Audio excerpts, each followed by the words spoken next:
Shalom, selamat pagi, salam sejahtera untuk kita semua. Kita jumpa lagi dalam program saya dan PKLU membaca Alkitab bersama. Rekan saya, Ibu Marce Karawan, anggota PKLU GPIB Gereja Yahya, Grogol, Jakarta Barat. Dalam edisi tanggal 24 Oktober 2024.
Opa, Oma, Bapak, Ibu, Saudara sekalian, kita akan membaca Alkitab dan Sabda Bina Umat.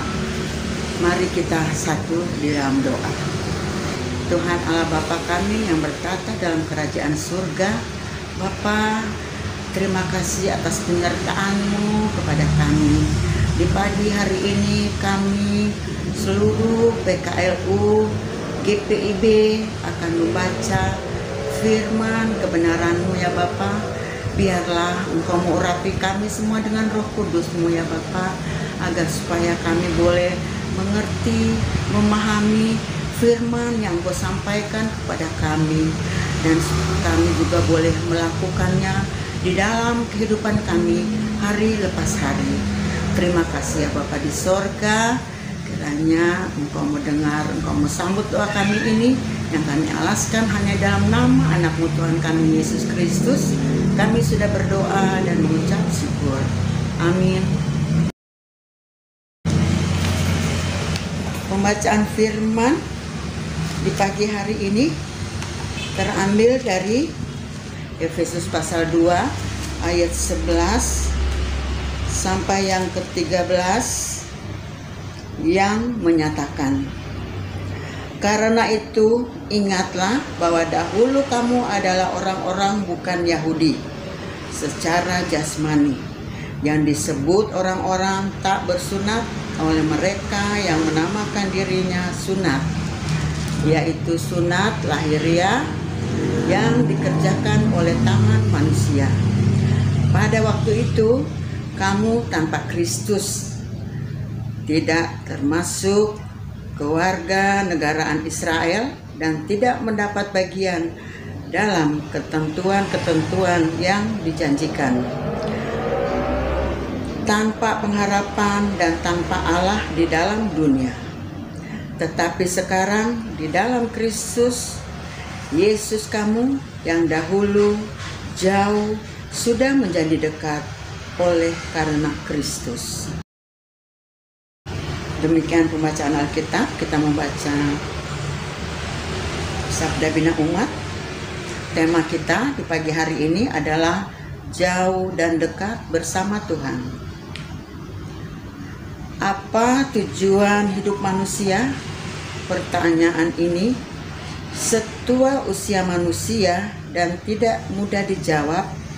Dari sekian tujuan yang bisa kita buat, deretannya apa yang Paulus katakan tentang dipersatukan di dalam Kristus adalah tujuan terbaik dari proses kita menjadi seorang beriman. Tujuan ini sekaligus menjadi level tertinggi dari proses beriman kita, karena Allah telah menganugerahkan keselamatannya kepada manusia. Maka jawaban kita adalah membuka diri untuk mengalami persatuan di dalam Kristus secara spiritual. Seorang teolog reformasi, Johannes Calvin, mendeskripsikan hal tersebut dengan istilah unio mystica cum Christo, atau mengalami persatuan mistik dengan Kristus. Menurutnya, mencapai persatuan mistik dengan Kristus ini merupakan target akhir dalam rangka perjalanan seorang murid mengenal gurunya. Dalam persatuan mistik itu, status seorang murid semakin diperjelas, yaitu menjadi dekat dengan Kristus. Persatuan mistik ini pun memanggil siapa saja yang jauh untuk mengalami hal yang sama, yakni menjadi dekat dengan Kristus dan mengalami apa yang sama yang dialami Kristus. Tantangan kita adalah bukan soal jarak, entah dekat atau jauh, karena yang dekat bisa menjadi jauh, dan yang jauh bisa terasa dekat. Yang utama adalah kerinduan untuk terus terhubung dengan Kristus. Secara jarak, kita bisa berada di tempat yang jauh, tetapi hidup yang mengandalkan Tuhan akan membuat kita mengalami persatuan dengan Kristus. Sebaliknya, jarak, tempat yang dekat, namun hidup tidak mengandalkan Tuhan, hanya akan membuat kita tidak mencapai persatuan dengan Kristus. Kuncinya adalah upaya kita untuk memastikan diri hidup dengan Tuhan, karena hanya dengan cara itu kita beroleh kepenuhan di dalam Kristus dan mengalami persatuan mistik dengan Yesus Kristus Sang Penyelamat.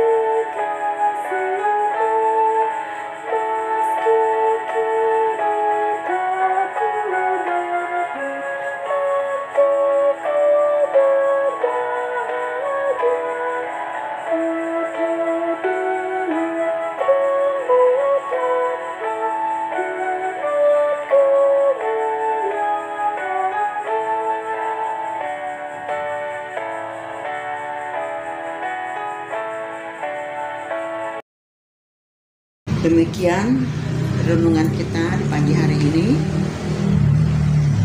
Mari kita berdoa.